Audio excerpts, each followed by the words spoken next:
Welcome to Alien Investigations, the show that investigates UFOs, alien phenomenon, and strange news around the world.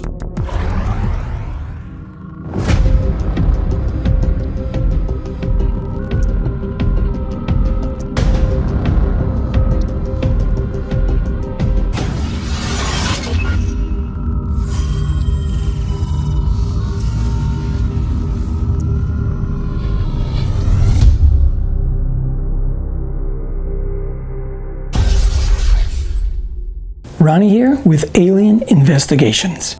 In this episode, we're going to investigate a strange UFO incident as well as other weird paranormal events that happened and continues to happen to Jim Wilson.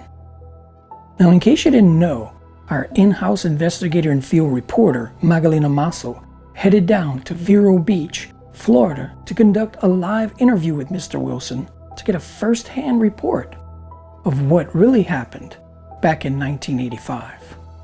Could this be just another proven case of alien abduction? Let's take a closer look. This is Magdalena Masso with Alien Investigations, and I'm sitting here with Jim Wilson from Vero Beach.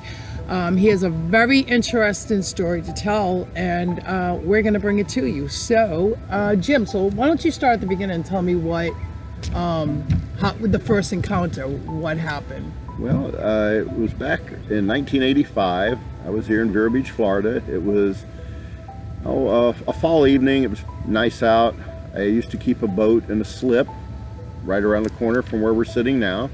And so anytime I wanted, I'd go out. I'd bring some frozen shrimp, my fishing pole, hop in the boat, throw the lines off. I usually run out to the channel, very short, a couple hundred yards out to the river, throw my anchor out right by the channel, and I would fish. This was one night. Just a normal fishing day. Yeah, just a normal night. It was a Friday or Saturday night, I forget which.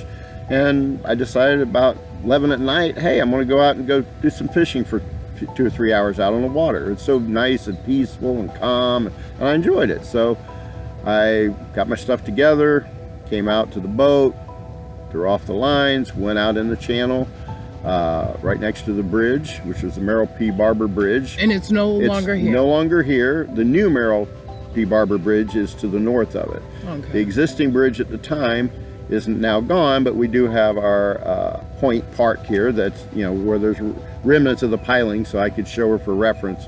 Anyway, it was that night, it was real calm, it was real dark. I was sitting in the bow of the boat, threw my line in, just got here, I threw my line in, got a couple bites, I put on another shrimp, put my line back in, and about that time, a very, very bright light I saw coming from the north, heading south towards me.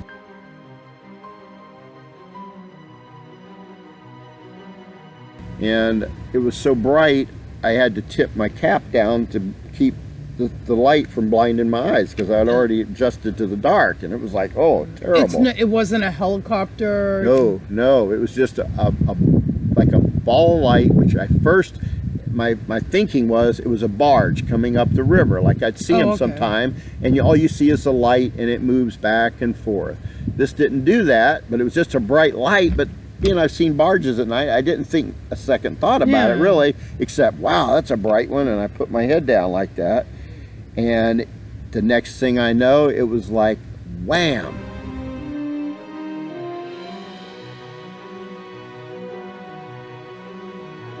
I'm laying in the back of my boat, I'm looking up at the stars, I am terrified from something, and I managed to get up, and I'm quivering, shaking, I'm just terrified.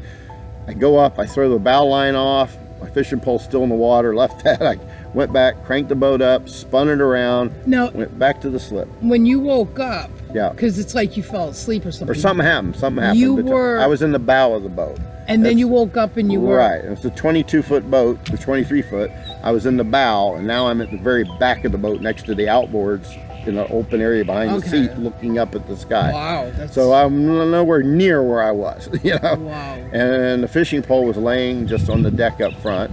Anyway, so I got back to the dock. I just hooked up one line, turned the boat off or whatever, hooked up a line, grabbed my keys. I went to go get in the car, and I was shaking so bad I couldn't get the key in the door. Really? I had to sit there and try to calm down, hold two hands just to get in the door. I got in the car, and then I'm having the same trouble with ignition.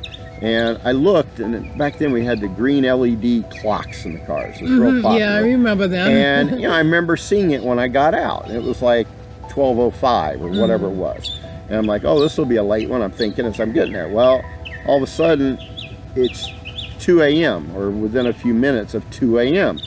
And in my mind, only couldn't have been more than a half hour transpired during that time. Wow. I mean, I anchored the boat. That took a couple minutes. I had one bite, put on a, maybe a half hour, but 2 hours elapsed during that time. And that was really like, oh, wow. You must have freaked out. Yeah, and I was already just totally freaked out. I was scared. I wet my pants, by the way. I noticed that while I'm sitting in the car. I'm wet. Wow.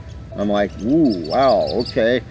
So I can imagine how scared. That's crazy. Yeah, oh, it was, I never, to this day, I'd still never felt that kind of fear. And I really don't understand what it was. So anyway, I finally got calmed down enough where I felt I could drive. I got my key in, I cranked up the car, went home, didn't know what to think about it, and I didn't even tell my wife. She was already sleeping. I got a glass of milk, I changed clothes, took a shower, went to bed. Did you notice any marks on your body? Yes, that was as I was sitting at the house after this happened, I felt a stinging sensation in my right forearm, and it was a perfect red triangle for at least 10 years. Right there, right? Yeah, let's say, no, move your finger. Right there. Every time I would get in the sun, it would sting. Sometimes if I go out a lot in the sun, I'd put a Band-Aid over it just because it was so annoying, and it hurt. But it was there, it's still there, but it was obvious enough where I had people look at my arm back in the day and they say, what's that on your arm? You burn yourself? I'm like, no, I honestly don't know what it is. I know when I got it, I don't know what it is. So after the first incident, was there any additional incidents? Not per se. Over the years, I've seen other things. I've offshore lights and things offshore here that can't be explained. But myself personally, that was the only incident of this type, which I feel must have been an abduction. As I look back and as I learn more over the years, in recent years, I've also had other things happen to me. Which I attribute possibly to this event, is that about 11 years ago, I was having a routine medical exam, and for whatever reason, my doctor put a pulse oximeter on my finger. Okay. You're familiar with that, I'm sure. A little red light, and it tells your pulse oxygen saturation. Well, mine was like 80. And he's like, that's not normal. Yeah. But you look normal.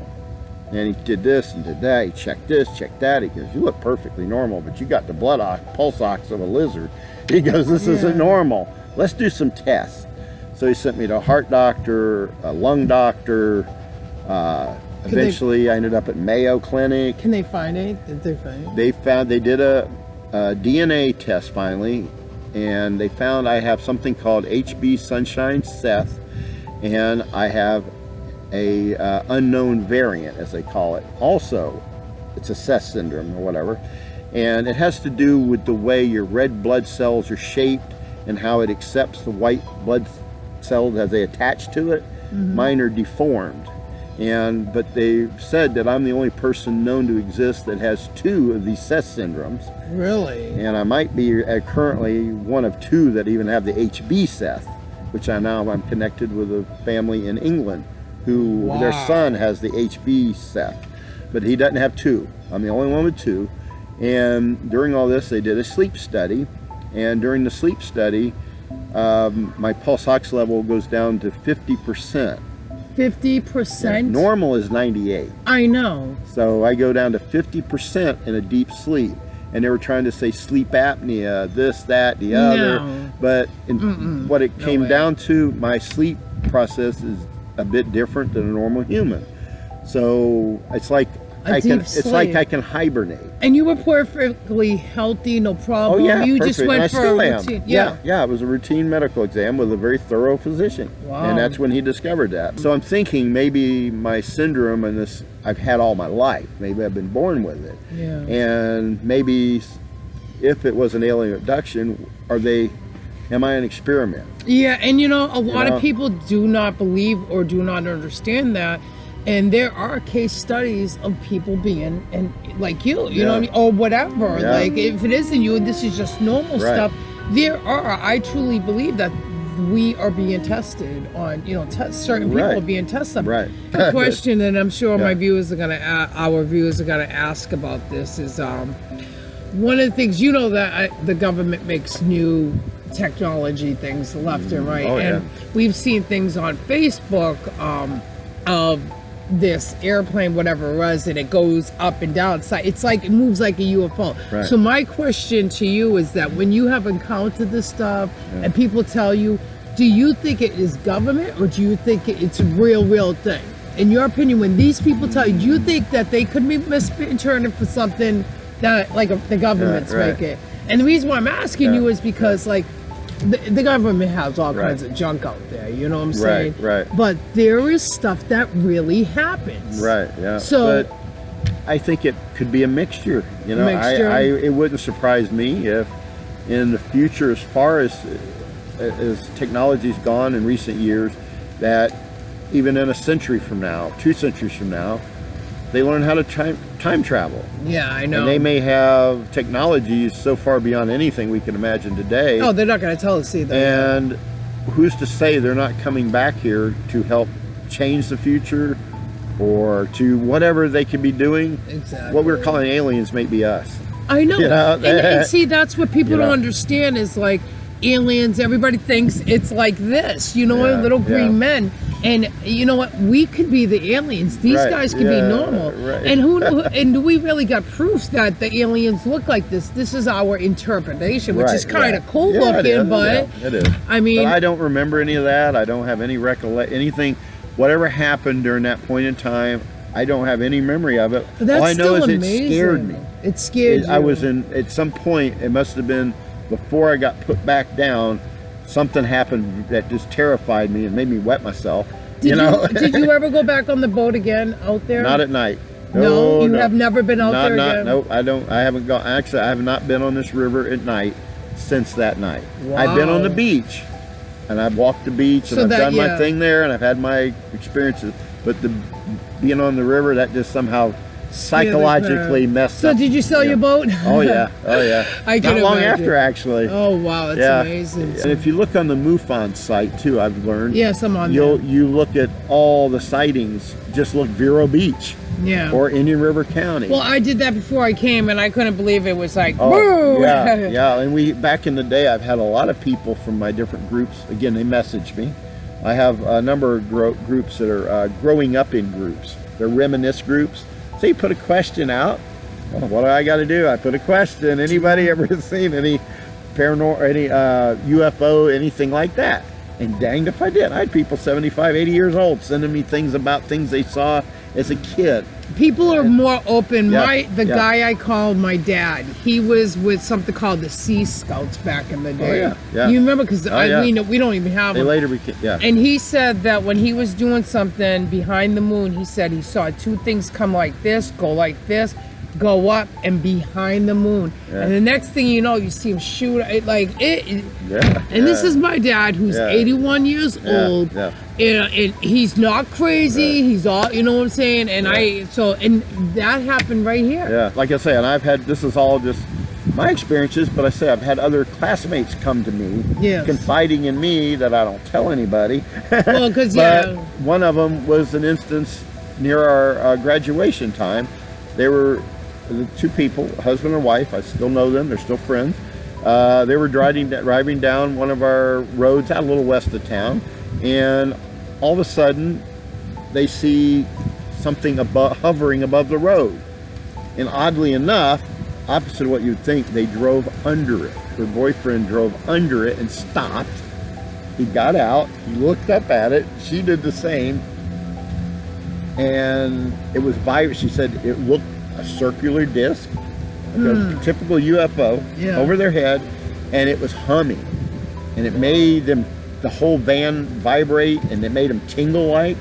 And she remembers he got out, he looked up, he came back in, and then she says they got home later than what they thought they were like going to be. There, whatever time it was, they're going to be home at 11 o'clock. Wow. They didn't get home until 12 o'clock or whatever. So they feel they were missing time, but had no clue of that. That's one of the things with abductions is missing time. And just the thought of it, thinking, why did they drive under that? I You would wouldn't have do too, that. though. I would now. But you think back then as a 17, 18-year-old kid, and you see something hovering over the road, why would you drive under it? Is there anything else that maybe, just maybe, it might be a little weird?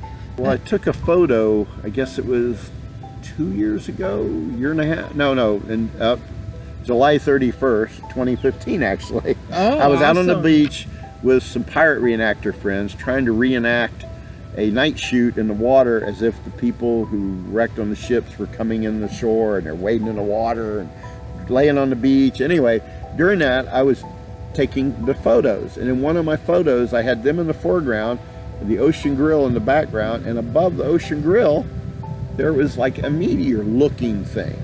Funny thing was, the trail of it is like a zigzag. And then when you zoom in on the point of light at the end, it's not a ball. It's got fingers to it. Like, it's very weird looking. And I've looked up zigzag comet. There is such a thing as that. It's like a very regular shaped comet going through the atmosphere, and it can kind of. But at that time when you were doing this don't look like any picture I saw of a zigzag. Did you take a picture of it? Well, I have a picture of it. It's actually. The restaurant that it was over bought the image from me because they thought it was so unusual. I would love to I get a have copy of that to show the viewers. Check it out. We got some good stuff and I have coming like to you guys. 3 views. I zoom in on it 3 times. I'm a photographer, and I do the editing and whatever, so I could get in on it. I also, in 2014, in front of that very same restaurant, I caught an image of possibly a spirit that nobody can debunk. It was a 3-image set. I was doing bracketing photography, and I was using 3 different light settings, and it was done near darkness in nautical twilight, about a half hour, 45 minutes before dawn. And the 3 images, the first one, there's nothing there. The middle one, off to the right, there's a humanoid figure with feet pointing towards the water. And the next, there's nothing. No feet, tracks in the sand, there's nothing. Wow. But that middle one, I captured something. I would love to see that. Okay, so that's that one. Okay, actually, yesterday was the 1-year anniversary of my last image I caught on the beach. This was about 300 feet south of there, in front of what's called the Driftwood Inn, place I'm very connected to, by the way. And that's in Vero Beach? Vero Beach, yeah. Okay. It's our historic waterfront. There you go, people. Cool. Check it out. You got to learn about. Look up Waldo Sexton. That's another figure. We figure most of our. I'm a paranormal investigator also. All this stuff led me to wanting to know more. So I had. Yeah, it's just I'm thirsty for more. Yeah. So I mean, there's so many things happen in my life that I wanted. The big question. I want to learn about it. And the group I'm with, we do things very scientifically. We try to gather evidence. We do things very systematically. We've got a lot of good equipment, and we work hard at it. But anyway, we found this is a haunted location. This whole town's got some things happening, and the county even, And you said the images that you caught, what restaurant were they over? Well, what one place? was in front of the Ocean Grill. And that's in Vero Beach. Vero Beach. Check it out, people. Yep. You take Royal Palm Boulevard. It takes you, it dead ends directly. It's right at Sexton Plaza. The other place was, like I say, 2 doors down. That was the Driftwood Inn and Waldo's. Is it still there? Oh yeah. You guys got to check it out. If you're in Vero Beach, you have to check it out. This is great. Well, I wanted to say there was another picture I took a year ago yesterday. Okay. On the beach by Waldo's, and this one was better. This was a 2-minute single exposure.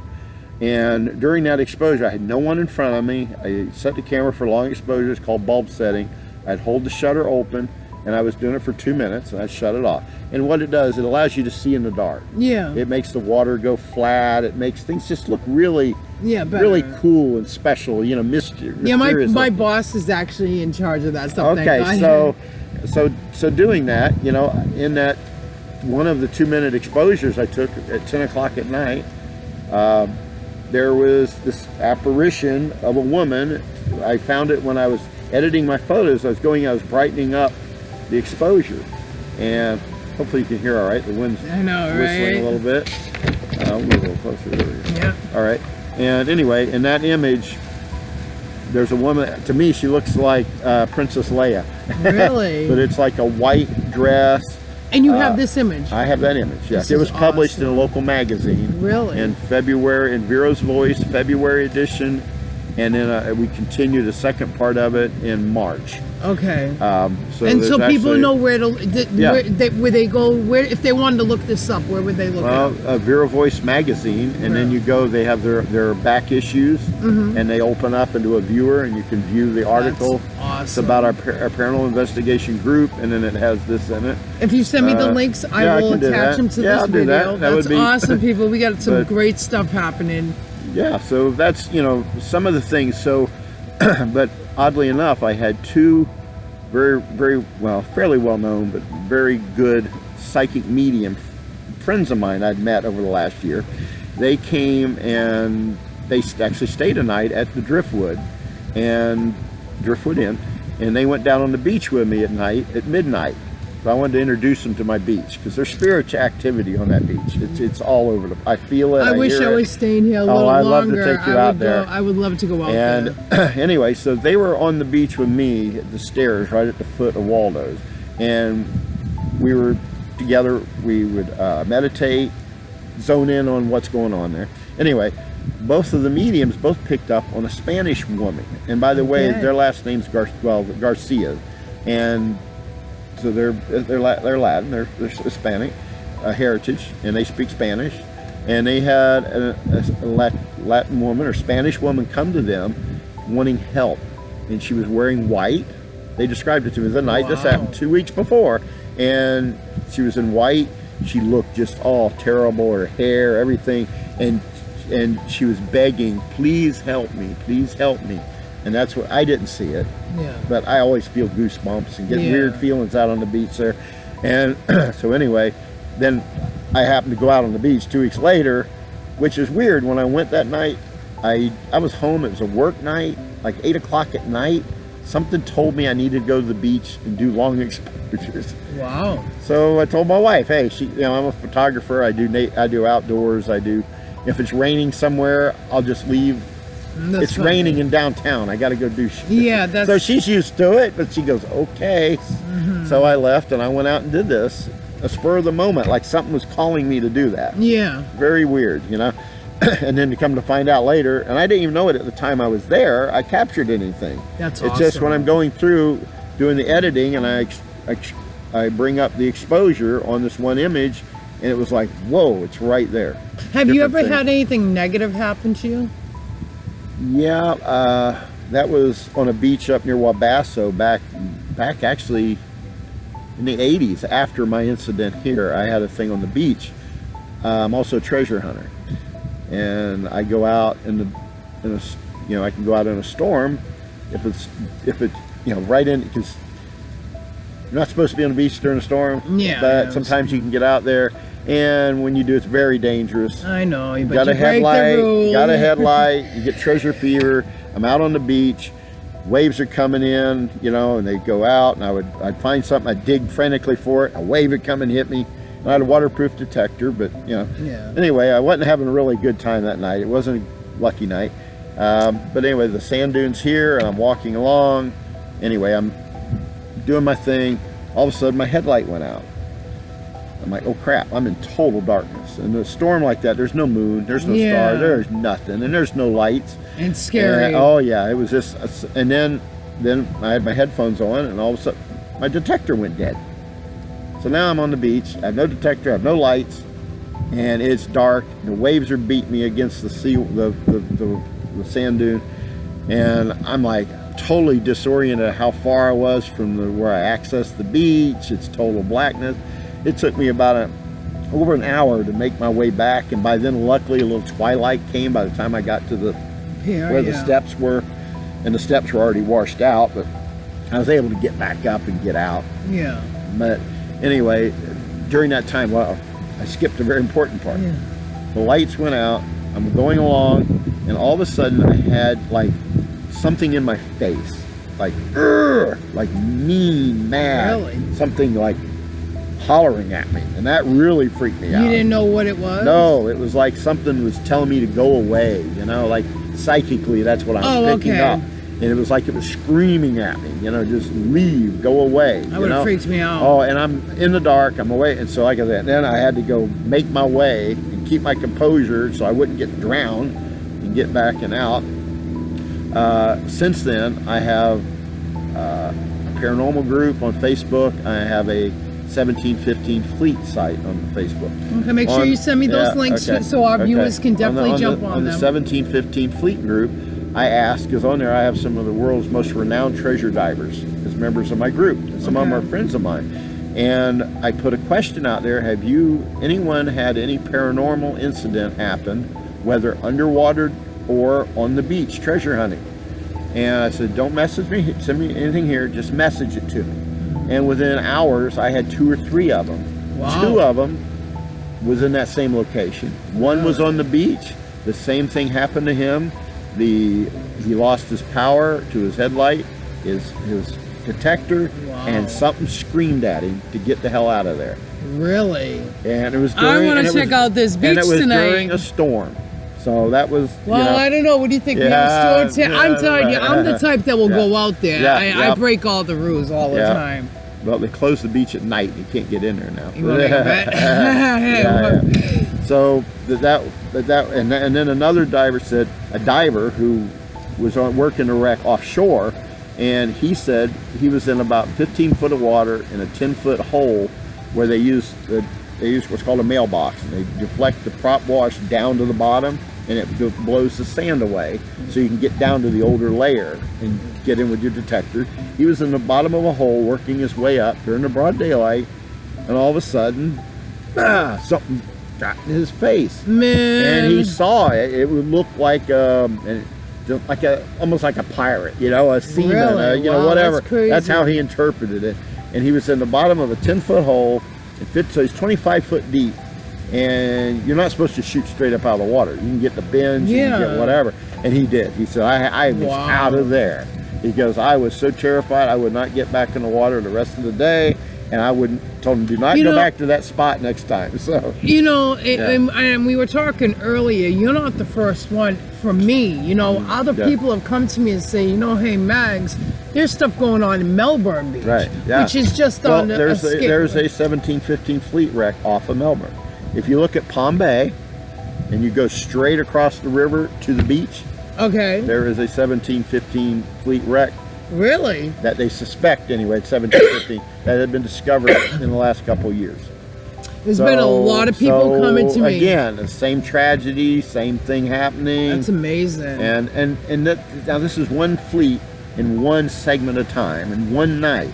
Okay, the Spanish used this corridor to go by here from, let's say, 1492 all the way up into the all the sailing ships went through the Gulf Stream between the Bahamas and the southeast coast of Florida. And it's quite narrow, actually, and the Gulf Stream itself is even narrower. But they had to be careful not to get too close to our shore. They called it the teeth of the dragon, and the reefs. They would tear the bottoms out of their boat if they got too close. That is so awesome. If they're in rough water, the bottom they'll hit. Anyway. See, and I'm sure a lot of our viewers don't know that. So that's awesome. So over a period of 300 years, there has been hundreds and hundreds of shipwrecks. And actually you could go back, I have an artifact, a coin that was from a reign of a king that was from 1390 to 1410. And you found it? A friend of mine found 30 of them nearby here. Wow. And so that means there's wrecks that predate the discovery. Yeah. But if you wreck on a beach and you don't go back to tell people, it hadn't been discovered. Exactly. But they were here, but obviously our Indians, our East Indians that lived here were very, very widespread and great numbers, and they were really the first treasure divers. That's They were awesome. salvaging the ships back before they were salvaging. Oh yeah, my friends have told me there's like, you know, just even nowadays there, you know, and it's newer stuff, but they're telling me there is wrecks all up and down Indian River. Oh, yeah. And I guess, I mean, it's Brevard County too, Right, but right. the river is the river. The Indian We just- River Lagoon. It Yeah, goes, we just say the river. Yeah, that so. goes from north of Cocoa up by Titusville all the way down to Stewart. Yeah, so that's what I'm saying. The whole bit, like even in Yeah. Melbourne, Melbourne, but it's really Indian Well, River. the Indian River is on the inside. That's this river right here, the Yeah. lagoon.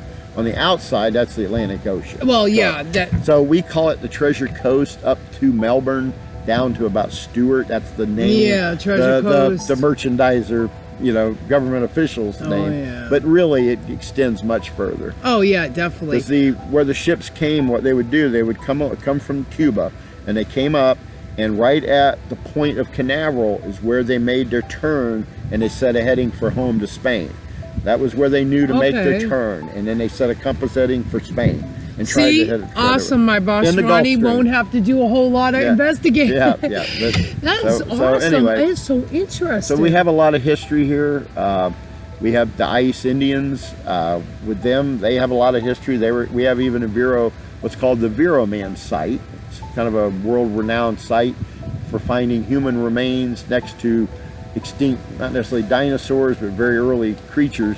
It goes back 10,000 years. Wow. But anyway, that's kind of the gist of it. And if you look up the triangle thing again, there is, and I can't quote, I'll have to give you a link to it, but there's, I shared it on my Paranormal Treasure Coast group. Okay. If you remember, it has a yellow cover. No, I'm not. That's what I'm saying. You gotta add me. I thought I did. I think you're on there. I don't Maybe think not. so. But anyway, it's a book. It's a very famous book on alien encounters, and I found out. I found a song. I'm always looking for. I YouTube triangle, mark of triangle, triangle mark all the time to see if I see somebody else.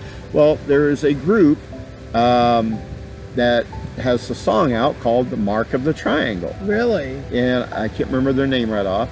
Well, if you Anyway, get all these links, we'll send get me those together. all these links. And I listened to it, and it made me cry. It was so close, like it was talking well, about me. this is so amazing. Yeah, Like I can see it. I'm right here, so I can see. I can see it. But the first 10 years, it was bright. It was so red. Like I say, it jumped out at you. Yeah, and people knew it was something weird on my arm. You know? That's crazy, But dude. if you look up, or you can Google Mark of the Triangle or Triangle Mark and alien, let's say. Anyway, you'll come up with this book, and in the book, the writer of the book is explaining his experiences he had, and he actually was kind of attacked in a house that he was in by something going on, and when it was over, he had a triangle mark on his body. Wow. I have since then, by the way, the psychic mediums I told you about, the Garcia, their father had an incident that happened to him in the water over by Tampa around the same time, around 1985. Similar thing, he was out handline fishing at night. He had virtually what happened to me, and he ended up with a larger triangle on his inner thigh. Wow, I'll have to check a bunch of that stuff but out. they never had pictures of it. And since then, I found 2 people I know have triangle marks. One's That a you very know. one of them, one of them, it's a triangular mark about yay big on her upper thigh, and another one has one on their arm. Wow. Right here. That's amazing. And so they all. So do you think you have a connection with these people? I may, because especially, well, her dad, he passed away, the one from Tampa. But the girl that has this mark came out of nowhere. Now she's become, it's hard, it's a long story. But anyway, very unusual there. And she got it as a small child, and she don't know how she got it. She was left alone in a room.